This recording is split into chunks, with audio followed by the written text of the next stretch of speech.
इस news के प्रायोजक है RSM unity developers. सिर्फ 21,000 में बुक करें 1 BHK फ्लॅट, मजरेवाडी, सोलापूर।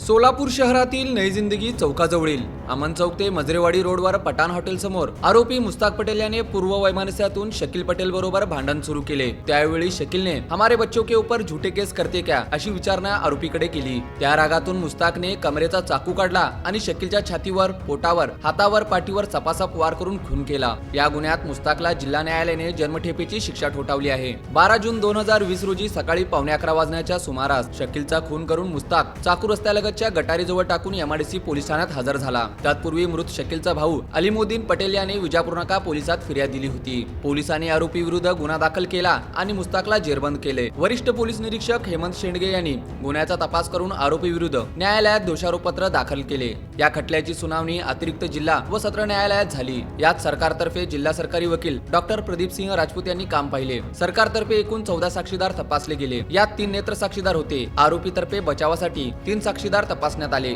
पण परिस्थितीजन्य पुरावा, घटनास्थळावरील रक्ताचे डाग व चाकूवरील व आरोपी आणि मृताच्या कपड्यावरील रक्ताचे डाग, फॉरेन्सिक लॅबचा अहवाल, प्रत्यक्षदर्शी साक्षीदारांच्या साक्षी, वैद्यकीय पुरावा, मृताचा शवविच्छेदन अहवाल या बाबी आरोपीला शिक्षा होण्यात महत्त्वाच्या ठरल्या। यात आरोपीतर्फे UD जहागीरदार यांनी काम पाहिले। या गुन्ह्याचा तपास पोलीस निरीक्षक हेमंत शेंडगे यांनी केला।